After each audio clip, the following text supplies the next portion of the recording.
मैं लगभग कथाओं में एक बात निवेदन किया करता हूं बंधुओं, रस और रास ये दो शब्द हैं। रस और रास में अंतर क्या है? आप ठाकुर जी की प्राप्ति के लिए जो भी क्रिया करते हैं वो सब रस कहलाती है, लेकिन ठाकुर जी आपको प्राप्त करने के लिए कुछ करें वो रास कहलाता है। श्री जयदेव महाप्रभु ने रस से प्रारंभ किया पर रास में व्यवस्थित हुए। कर्माबाई ने रस से प्रारंभ किया, रास में व्यवस्थित हुई।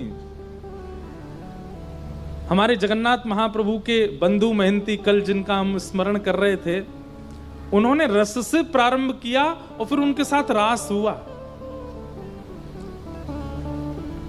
बलराम दास जी महाप्रभु जगन्नाथ जी के परम भक्त हुए, उन्होंने भी रस से प्रारंभ किया और फिर रास। रस क्या है? आप ठाकुर जी का नाम जप करते हैं, ठाकुर जी के सन्मुख जाते हैं, कथाएं सुनते हैं, ठाकुर जी की परिक्रमा करते हैं, ठाकुर जी की प्रदक्षिणा करते हैं, कथाएं सुनकर के, प्रवचन सुनकर के अपने मन बुद्धि को पवित्र करने का प्रयास करते हैं, ये सब रस कहलाता है। और जब रस की अवस्था अतीत में हो जाती है तब ठाकुर जी आपके साथ रास विहार करते हैं। एक हम उदाहरण देते हैं कि हम आप सब लोग कौन हैं? हम लोग हैं गुल्ला। कौन है? गुल्ला। बोलो कौन है? गुल्ला। और ठाकुर जी की कथा, ठाकुर जी का नाम, ठाकुर जी का कीर्तन, ठाकुर जी का स्मरण, ये सब क्या है? रस। और जब गुल्ला रस में गिरेगो तो का होएगो? लेकिन रसगुल्ला, कई बार हम लोग कैसे रसगुल्ला हैं पता है? कोई कह दे जगन्नाथपुरी चलेंगे, हाँ घुमाने ले चलो, जगन्नाथपुरी चल देंगे, दर्शन करने चल देंगे, महाप्रभु जी का दर्शन कर लेंगे। लेकिन कोई कहे कि महाप्रभु जी के चरित्र कथा में सुनाए जा रहे हैं, सुनो। कथा मत सुनवाओ यार, वहां बहुत बोर लगता हमको। हम कैसे रसगुल्ला हैं? नीचे वाला अंग तो रस में डाल देंगे पर ये साइड वाला नहीं डालेंगे। भैया रसगुल्ला तो तभी भावेगो जब वाके रोम रोम में रस जावेगो। कई लोगों की दर्शन में बहुत रुचि होती है पर श्रवण में रुचि नहीं होती। कई लोगों की श्रवण में बहुत रुचि होती पर दर्शन में रुचि नहीं होती। कथा सुन लेते हैं लेकिन उनसे कहो मंदिर चलो, अरे बहुत भीड़ होती, कहां बिहारी जी में यार इतनी धक्का मुक्की, हम दर्शन नहीं होंगे हमसे, बड़ी गर्मी है, चिपचिपाहट बहुत होती है और ये सब। हम तो कथा सुन लेते हैं, वहीं ठाकुर जी का अनुभव हो जाता। मतलब श्रवण में रुचि, दर्शन में नहीं। कईयों की दर्शन में रुचि होती है, श्रवण में रुचि होती है, पर महाप्रसाद में रुचि नहीं होती। भैया हम तुम्हारे संग जगन्नाथपुरी तो चल रहे हैं, दर्शन कर लेंगे, महाप्रसाद तुम पाना, हम तो होटल में पाएंगे यार, वहां ज्यादा स्वाद बनता है। कई लोगों की प्रसाद में रुचि नहीं होती है। हम एक आध लोगों से भिड़ चुका हूं मैं ऐसों से, क्योंकि हमारा स्वभाव है कि जिस भी तीर्थ में या कहीं भी ऐसी जगह जाते हैं तो प्रयास करेंगे मंदिर का महाप्रसाद ही पावे। नाथ द्वार जाएंगे तो वहां का प्रसाद आएगा, द्वारिका जाऊंगा तो वहीं का प्रसाद पाएंगे।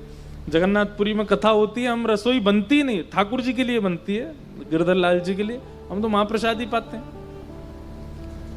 पर कई लोगों की ऐसी रुचि नहीं होती। एक दो दिन बाद उनका मन होता है अब आप पा लीजिए, हम तो कहीं होटल में पाएंगे। भैया रसगुल्ला के तो प्रत्येक छिद्र में रस जावे तभी वो उत्तम क्वालिटी का और पाने योग्य होगा। वो ठाकुर जी के ऊपर निर्भर करता है वो कितना निचोड़ के पावे, पर ठाकुर जी निचोड़ के नहीं पाते, ठाकुर जी तो यथावत उठा के पाते हैं। और रसगुल्ला पाने वाला, मुंह में पानी मत ले आना, रसगुल्ला पाने वाला जो निचोड़ता है वो तो बहुत बड़ा अत्याचार कर रहा है रसगुल्ला के ऊपर। रसगुल्ला तो जैसे आया है वैसा ही उठाओ, सीधे मुख में जाना जी, रस युक्त हो। ठीक वैसे ही वैष्णव जितने भी हैं ये सब गुल्ला हैं। ठाकुर जी की कथा, ठाकुर जी की वार्ता, ठाकुर जी का नाम जप, एकादशी व्रत, नियम अनुष्ठान और जीवन जीने की जो क्रिया है, ये सब रस है। ठाकुर जी तब तक आस्वादन नहीं करते जब तक आपके रोम रोम में रस व्यवस्थित ना हो जाए। और जैसे ही रोम रोम में रस व्यवस्थित हो जाता है तब ठाकुर जी उसका आस्वादन करते हैं। तो जब तक वो रसगुल्ला रस में डूबा है तब तक वो रस है, लेकिन ठाकुर जी जब उसका आस्वादन करते हैं तो वो रास हो जाता है। समझ में आई बात? रस में और रास में अंतर क्या है? हम आप सब लोग अभी तक रस में व्यवस्थित हैं, रास की स्थिति में हम नहीं आए हैं अभी। रास की स्थिति यदि प्रारंभ हो जाएगी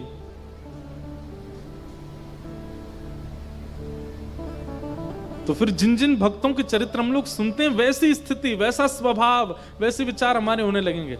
एक ना दक्षिण भारत में एक परम भक्त थे भगवान के, उनका नाम था धनुर्दास। क्या नाम था? तो धनुर्दास जी जो थे,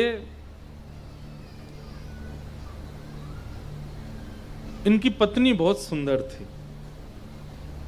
बहुत सुंदर मतलब इतनी सुंदर थी कि एक बार देख लें तो दूसरी बार देखना ही पड़ेगा, इतनी सुंदर थी।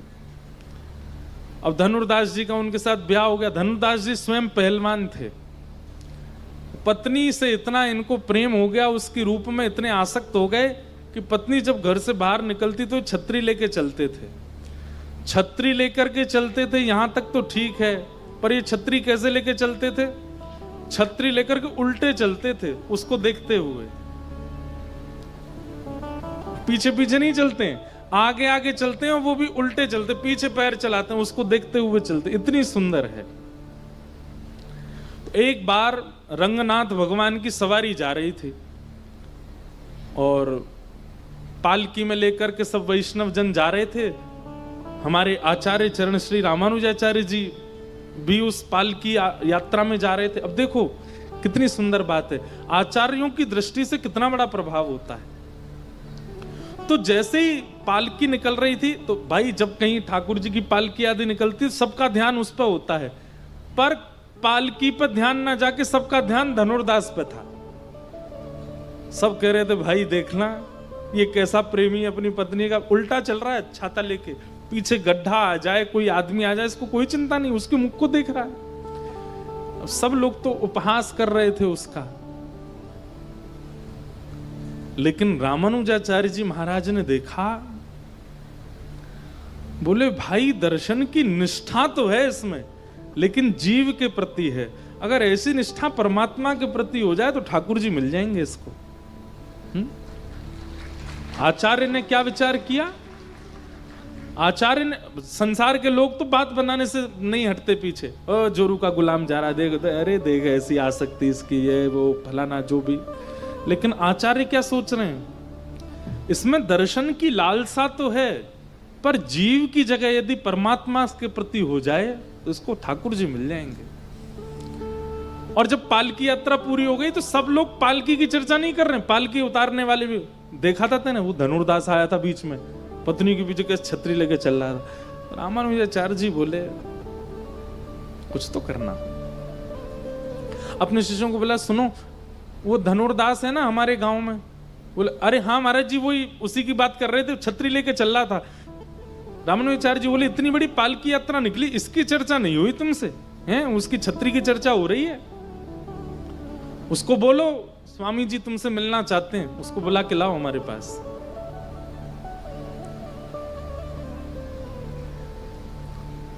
धनुर्दास से किसी ने जाकर के कहा, बोले स्वामी रामानुजाचार्य जी ने आपको बुलाया है। धनुर्दास आया, चरणों में प्रणाम किया। स्वामी जी महाराज बोले आज पालकी यात्रा में हमने जो दृश्य देखा वो पूरी दुनिया ने भी देखा। तुम अपनी पत्नी के ऊपर छतरी लेके वो भी उल्टे उल्टे चलते हो। धनुर्दास बोले महाराज जी मैं क्या करूं, वो है ही इतनी सुंदर, मैं उसको देखे बिना रह ही नहीं पाता। रामानुजाचार्य जी बोले अगर तुम्हारी पत्नी से सुंदर कोई आ गया तुम्हारे आगे तो? ऐसा तो है नहीं कि तुम्हारी पत्नी से सुंदर कोई नहीं होगा। तो धनुर्दास आचार्य के सामने क्या बोलता है? बोले मैं आपको लिख के दे सकता हूं, मेरी पत्नी से सुंदर तो कोई नहीं होगा दुनिया में। तो रामानुजाचार्य जी और प्रसन्न हो गए, बोले इसको विश्वास भी कितना है कि उससे अच्छा कोई है नहीं। ये अगर ठाकुर जी के प्रति हो जाए ऐसी भाव कि मेरे नाथ से बढ़िया कोई और नहीं, तो इसके अंदर सारे गुण हैं भगवत प्राप्ति के, लेकिन केवल जीव से हट करके परमात्मा में जोड़ना है। बोले अगर तुम्हारे सामने तुम्हारी पत्नी से सुंदर कोई आ गया तो तुम क्या करोगे? बोले पहली बात तो कोई आएगा नहीं, लेकिन फिर भी कोई आ गया तो मैं आपको वचन देता हूं, मैं जीवन भर के लिए उसका दास बन जाऊंगा, अगर मेरी पत्नी से सुंदर कोई आ गया तो। रामानुजाचार्य जी बोले चलो मेरे साथ। शेषनाग पर पौड़े हैं श्री रंगनाथ भगवान।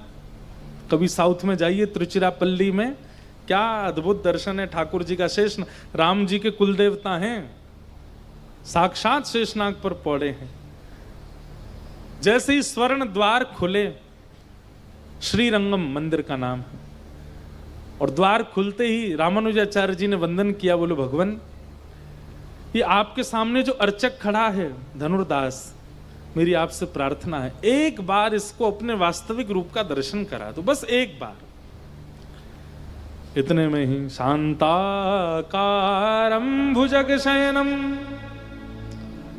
पद्मनाभं सुरेशं विश्वाधारं गगनसदृशं वेदवर्णं शुभांगं।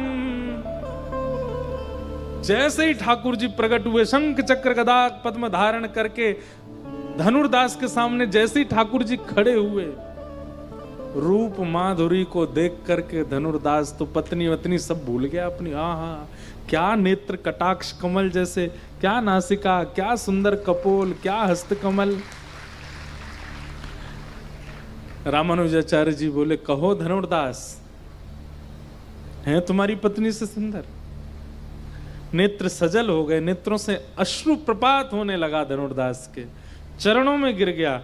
बोले मैं जीवन भर विषयी रहा, विषय में आसक्त रहा, लेकिन आज आचार्य आपने मेरे नेत्र खोल दिए। दौड़ करके गया, अपनी पत्नी को पकड़ करके लाया। बोले आज से मैं और मेरी पत्नी दोनों आपके दास हैं, मंदिर की सेवा करेंगे, ठाकुर जी की सेवा करेंगे, और बस पूरे समय मंदिर। सब जो हंसी उड़ा रहे थे धनुर्दास की देखते रह गए, और केवल कुछ क्षणों के अंदर उसको इतना रस से युक्त कर दिया कि ठाकुर जी ने उसका आस्वादन करके रास बिहार कर दिया। ये रास है। रस तो आप क्या सोचते हैं धनुर्दास हम नहीं, हम भी धनुर्दास जैसे ही हैं। हम लोगों में भी सुनने की आसक्ति है, हम लोगों में भी देखने की आसक्ति है, हम लोगों में भी स्वाद की आसक्ति है, हम लोगों में भी सूंघने की आसक्ति है, हम लोगों में भी स्पर्श की आसक्ति है, लेकिन संसार के प्रति है, ठाकुर जी के प्रति नहीं। कोई आचार्य जीवन में आएंगे, कोई महापुरुष की वाणी ऐसी जीवन में आएगी, आपकी सर्वांगीण इंद्रिय जब जगन्नाथ जी के आस्वादन में लग जाएगी, उसी दिन रस रास में परिवर्तित हो जाएगा, उसी दिन रास हो जाएगा, रास का अनुभव हो जाएगा। इसलिए सुनते रहिए, आचार्यों को, महापुरुषों को सुनते रहिए, पता नहीं किसकी वाणी से परिवर्तन हो जाए और हमें रास का अनुभव हो जाए। रास का मतलब नृत्य नहीं होता, रास का मतलब नाचना नहीं होता, रास का मतलब है प्रायोरिटी। महाप्रभु जगन्नाथ जी इतनी प्रायोरिटी दे रहे हैं कि द्वार पर ही आकर के खड़े हो गए, तेरे संग ही खाऊंगो, तेरे संग ही रहूंगो, तू जहां जाएगा वहीं जाऊंगो। ये रास है। श्री माधवदास, सब लोग नाम जानते हैं जगन्नाथ जी को भजने वाले माधवदास जी का। माधवदास जी महाप्रभु जगन्नाथ जी के पास गए और जाकर के बोले प्रभु आज्ञा लेने आए हैं। तो जगन्नाथ जी बोले क्या आज्ञा चाहिए? बोले बहुत दिन हो गए जगन्नाथपुरी में, मेरा मन हो रहा है कि मैं वृंदावन जाके ब्रजमंडल में दर्शन करके आऊं। तो महाप्रभु जगन्नाथ जी नेत्र सजल हो गए। माधवदास बोले क्या हो गया जय जय, आप ऐसे परेशान क्यों हो गए? तो जगन्नाथ जी बोले तू चलो जाएगो ब्रज, मेरो मन कैसे लगेगा जगन्नाथपुरी में? ये रास है। ठाकुर जी कह रहे मेरा मन तेरे बगैर कैसे लगेगा, तू चला जाएगा तो। हमसे कभी कहते हैं? हमसे नहीं कहते। हम जगन्नाथपुरी गए और कब कब में बाहर आ गए, ठाकुर जी को कोई कुछ नहीं हुआ। क्यों? अभी रास की अवस्था आई नहीं। रास की अवस्था आ जाएगी तो ठाकुर जी सामने से जाने नहीं देंगे, बैठा लेंगे। मतलब आप उनको देखने के लिए लालायित हैं, वो रस है। वो आपको देखने को लालायित हो जाए, वो रास है। माधव दास जी बोले जय जय कुछ नहीं होगा, आप विराजे रहो, मैं जा रहा हूं कुछ दिन वृंदावन। तो ठाकुर जी बोले एक काम करो, हमको संग ले चलो।